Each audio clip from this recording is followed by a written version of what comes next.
sa hips. Hmm. Kaya lang ngayon, bumalik naman yung sa umaga, pag-gising ko. Ah, galing na kayo sa akin, dati. Maganda kasi Kailan kayo nag-ano? last year. Kasi Last year? Kasi yung ano niya, nabantay na. Pantay na nung dati yung kaso nyo. Naayos ko na last year. Ngayon, anong bagong pakiramdam nyo? Eh, sa umaga naman, sumasakit. Alin yung sumasakit? Kapag natayo ko dito sa lower back. Sa lower back. Pero yung inayos ko sa inyo, yung hips nyo, yung hindi pantay yung paa nyo. Kailan yung exact nung galing kayo dito dati? 2023, 2024, 2024, last year. Okay. Sige. Kailan lang sumakit ngayon yan? Mga, na to? Siguro, mga 1 month na. Ah, bago pa. Okay. Kasi hindi ko nga yung makapunta. Okay. Wala naman kayo ibang hindi kayo nilalagnat. Parang malamya kayo ngayon. Nilalagnat kayo? Ayan, oh, may sinat siya eh. Malalaman ko kasi sa mata pa lang kung may hindi nararamdam kayo sa loob. Yung mata nyo, medyo teary-eye at parang matamlay yung salita nyo, yung katawan nyo, parang less yung, parang sigla. Alam na alam ko na talaga may iba kayong nararamdaman. Ayan, katulad niya, mainit si Sir. Yung tawag nito? Nilalagnat si Sir eh. Sir, ang gagawin natin yan, Sir. Ako naman eh. Bayan mo. Uminom na kayo. Hindi kayo muna pwedeng anuhin eh, sa totoo lang eh. Kung hahaplusin ko kayo, medyo ano lang. Kumbaga, gagawin ko dyan, Sir, dadayain ko lang. Hindi kayo pwede sa mga matagalang ano. Kasi mauuwi. Mayroon kasing pangyayari, nagpa-adjust. Tinatrangkaso. May nangyayari po, pero okay lang yun. Mawawala rin yun. Kasi yung iba, hindi sanay sa mga ano, hindi sanay sa mga yung mga biglaang naunat yung mga joint. May mga tinatawag na yung mahihina yung pain toleration kaya nilalagnat. Ngayon tay, sasakit talaga yung mga joint mo, nilalagnat ka o ano, ang init eh. Yung 110 yung ano ko eh. ang mga kasukasuhan natin, 110 yung init mo.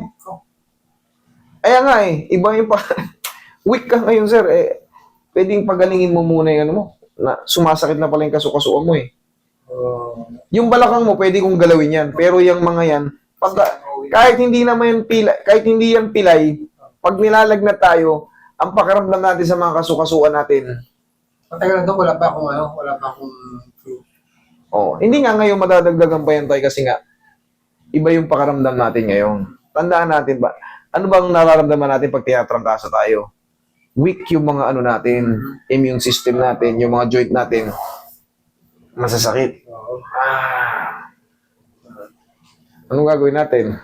Hindi, aanin ko na lang yung balakang nyo. Yan, paano siya nangangawit, umikirot. Yeah, masakit na siya kapag natayo ako sa umaga. O, madali lang yun.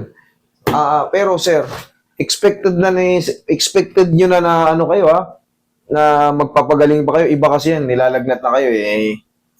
Kahit i-adjust ko yung buong katawan nyo, hindi mawawala yung ano nyo, trangkaso nyo. Tanggal kaya sa Hindi po ako eksperto sa gamot, pero siyempre, doon din naman po yan ang nag-ano. Talagang ano yan eh, infection yan eh. Kaya tayo, sabi nga ng doktor, infection po yan. Sukan ako ng mga dumi doon sa ako. Oo, yan, infection po yan.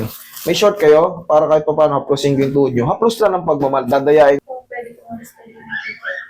Hindi ko po alam kung paano yung sa tikitin nyo. Hindi, kasi ano nga, kita nyo nga, hindi pa kayo hinahawakan Ang sabi ni Sir kanina, pagpunta nila rito, para kung matutumba-tumba. Ngayon kita gumagano, no? Parang lasing. Mahina talaga yung mga joint mo ngayon. Pag may stress kayo sa biyahe, ang kailangan nyo magpahinga muna. Kumain kayo na maayos, uminom kayo ng gamot, itulog nyo muna. Tapos, kung sakaling makarecover kayo,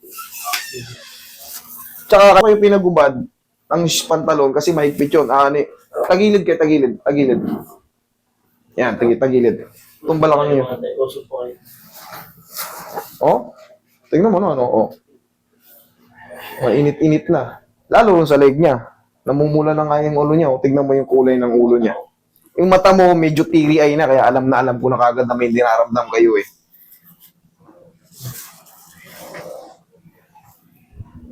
Mapaka-cancel nyo muna yung biyahe nyo kung sakali. Baka mahilo-hilo lang kayo sa bus.